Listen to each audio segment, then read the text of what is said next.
today's episode, we're going to look at Switch Energy outside of Clinton, Ontario, and most importantly, Don and Phyllis Knott, two true entrepreneurs coming direct from the farm. Don was the pioneer to bring switchgrass to Ontario. He has over 500 acres of that growing and has developed the methodology to actually take our old bale wrap and, working with companies, add switchgrass and to make products that in fact may end up going around the world. But Don figured out how to harvest, how to overwinter it, how to get a crop in at the front, how to grind up bale wrap and clean it. This gentleman deserves about 4 PhDs, and he's a farmer from Clinton, Ontario. Okay, this story starts here on the home farm. My wife Phyllis and I operate about 1,100 acres in this area. We've been in the cash crop business since we got married back in '72.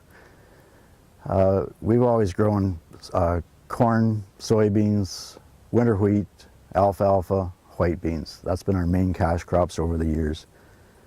We developed a processing plant several years ago where we did racehorse oats and white Hallam soybeans. We still process white Hallam soybeans today. But about 8 years ago, we got involved with a new crop called switchgrass. So the automatic thing for me was to look at was bedding. We started looking at selling it as a replacement for wheat straw.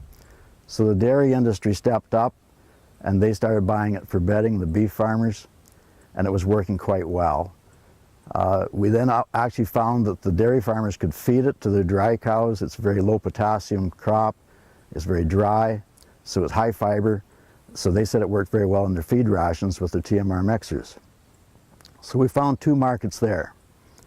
Then we started looking at the mushroom industry as using it as a compost. That seems to be working well.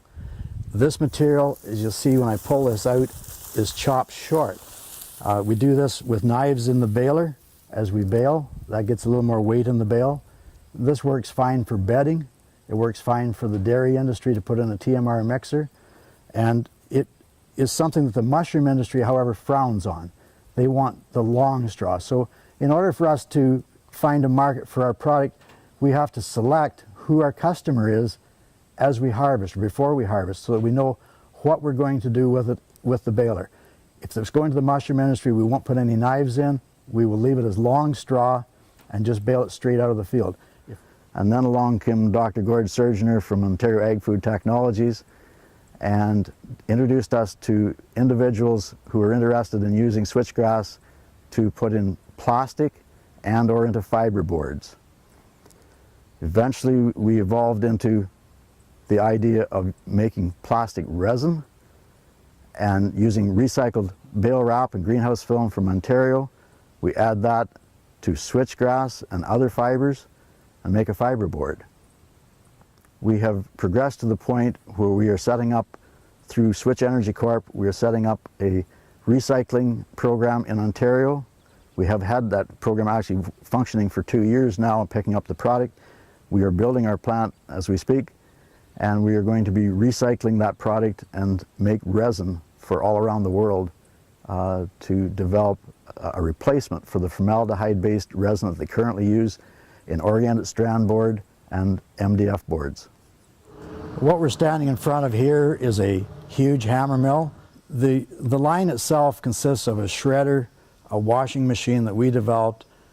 This piece of equipment is a secondary refiner, then the fine grinders to take it to powder. We expect to start assembling all of these pieces. They're all on order right now or on their way here. We expect over the next 30 days that we will assemble this plant and hopefully have it up and running by the 1st of November. In southwestern Ontario, our service truck goes out every day and picks up somewhere in southwestern Ontario and brings back approximately 3 tons a day. What you see behind me is a collection of what he collects. It's mainly bale wrap, baler twine, net wrap, and boat wrap. Greenhouse film comes from the greenhouse people and people who take it off the buildings and bale it up. It's usually sent to us in bale form. What we typically collect is what you see right here. This is a prime example of what the bale wrap looks like coming to us. This is done properly. This material is put into the shredder, which reduces it to about 1.5 inch size diameter.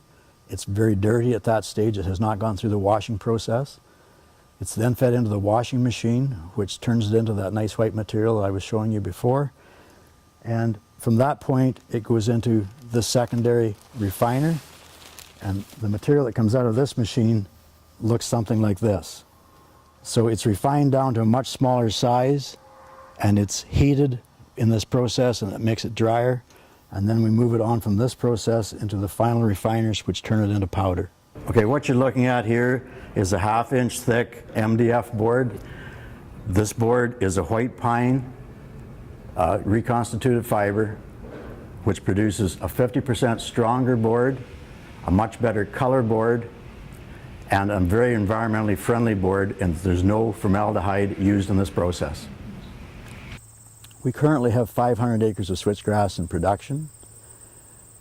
It is one of the most environmentally friendly crops I think I've ever had anything to do with. After the initial establishment years, it takes 3 years to get switchgrass up to full production, so your first couple of establishment years, you may need some chemicals to hold back the annual grasses and the broadleaf weeds. But once switchgrass gets fully established, it requires no chemicals. It only requires nitrogen, and even then it only requires a moderate amount of nitrogen. And the carbon that we sequester in it will not be released back into the atmosphere. So now we become carbon negative. We're taking carbon out of the vehicles that are driving by on the road and sequestering it in our soil and in our crop and not releasing it back to the atmosphere. So that makes this crop really stand out to me. It's a very efficient crop to grow. It takes very, very little to get it established, and then once it's established, it can be there for a long time. We've seen crops of this in the United States that have been down for 25 to 30 years. So with very minimal management, you can maintain this crop. And that aspect, as a cash cropper, that aspect is very attractive to me. I call it a retirement crop. I just drive by and give it a wave once in a while. I don't have to do much with it. You know, I've been cash crop for 47 years, and I have never seen a crop that functions like switchgrass. And when I think that I can combine that with going out and helping the farm community remove something that should never be in landfill and take it and put it into a product that is going to continue to be environmentally friendly in the construction industry all around the world, that gets me excited.